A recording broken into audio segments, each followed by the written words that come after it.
This is the Leo Climaco Podcast.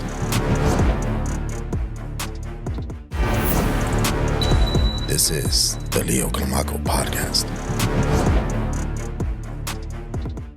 It would be taking a look at the investment properties and with that doing cost segregation. Like cost segregation studies are absolutely necessary, and so it's mainly about the assets. It is absolutely about the assets. Got it. and how you can monetize on those assets, because there's so many tax credits when it comes to jets, yachts, homes, that people completely overlook because it's not being told. Right. So my advice would just be to find a competent CPA to sit down and do like tax planning and tax strategizing, because that's where we are at in this part of the year right now. We're strategizing for the year 2025, right? Mm-hmm.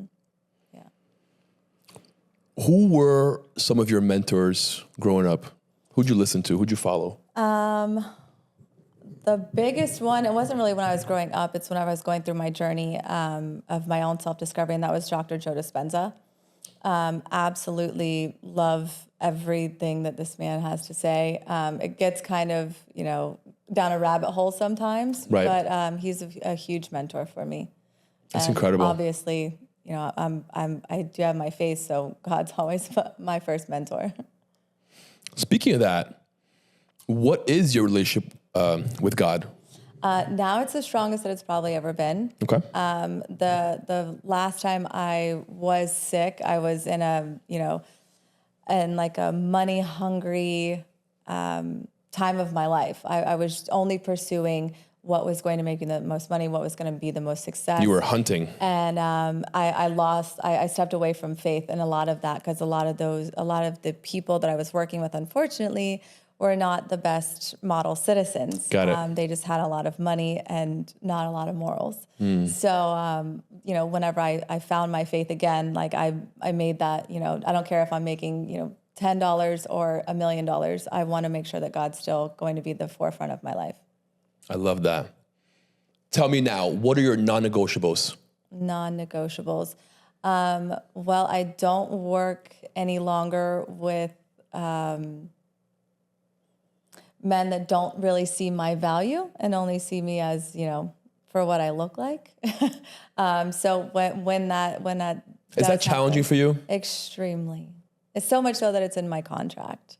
Really? Yes. Explain that. Break that down. So literally it states in my contract, if you cross the line as my client, I fire you as my client and I keep your retainer, and we are not speaking for 60 days. Wow. After that 60-day period, we can reevaluate and then, go from there. But I never want to be, the girl that is selling herself to make money.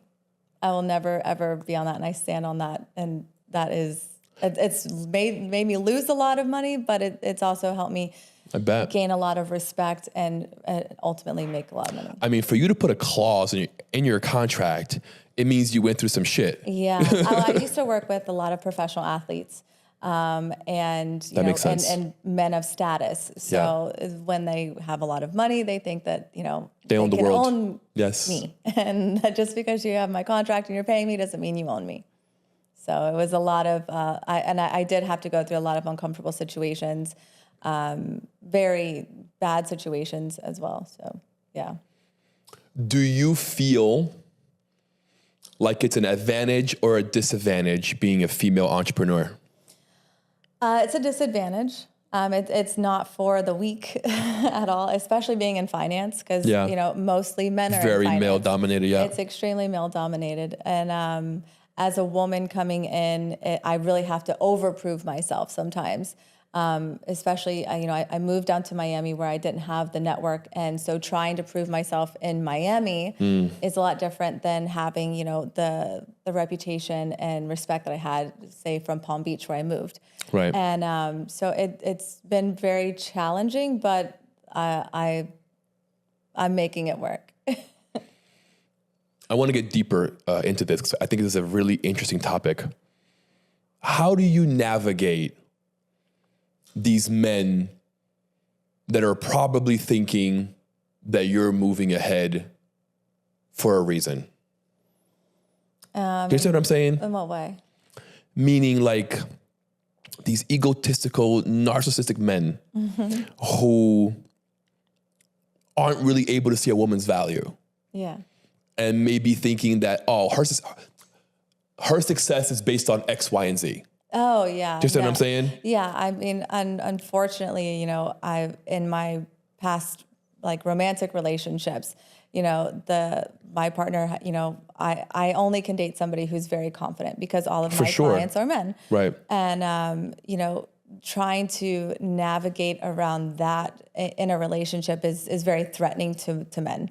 They're like, if I never go to client dinners anymore. Okay. So I do have that, but making people see that my success is based on actual results. Right. And because I wouldn't have the success and the same, like I've had the same clients probably for 8 or 9 years. Okay. So I would not have those clients for 8 or 9 years if you I weren't was good. sleeping with them. Right. Because they, men, once they get that, they're out. Yeah. So I really make that my focus. Like I bring the value, I create the value, I'm in those spaces and I'm respected. A lot of times that I do go to these conferences and stuff, I'm the only female invited. Wow. And it's for a reason. How does that make you feel? Powerful. I was going to say powerful. It's a great feeling because these men, like these multi-millionaires, billionaires of men, they respect me so much to have me in their circles because they know like I'm not going to be there like find a sugar daddy. Like that's not my MO. I'm there to create value and bring something to the table. That's incredible. Are you single? Yes. Why? Because I choose to be. Okay. Do you think it interferes with your career? It does, and in a way that I still haven't been able to pinpoint yet, because most men that I'm attracted to have to have a certain level of success. Right. I'm not, and it's not because I'm after money because I make my own money. It's because you're at a frequency level. I have to have the same frequency, and typically I have found men that do have money that I have been interested in are married. They want they want to take me out of my game. They want to take me off my stuff. I see. They want to housewife you. Yes, and I'm totally down for that. Like, there's nothing more than I want is to be married and have a child and have the family. But I'm not going to sacrifice my purpose in the meantime. I'm not going to, I just can't. I have a higher calling than just to be someone's wife. Do they feel challenged by you? Yeah, I get that a lot. Isn't that crazy? Yeah, it's annoying. That's truly crazy. Yeah. I was watching a reel the other day. It was a couple getting married, and she bought him a brand new Mercedes as their wedding present, right?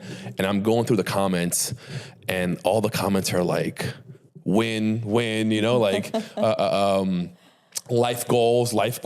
Yeah. I think that's so cool. Yeah, I think you should be able to. I think that it's a give and take. Like, yes. I don't need to marry the wealthiest guy in the world. I'm not saying that at all. I'm just saying I need them to have a certain, drive, focus, vision. Yes, exactly. I get it, 100%. Yeah.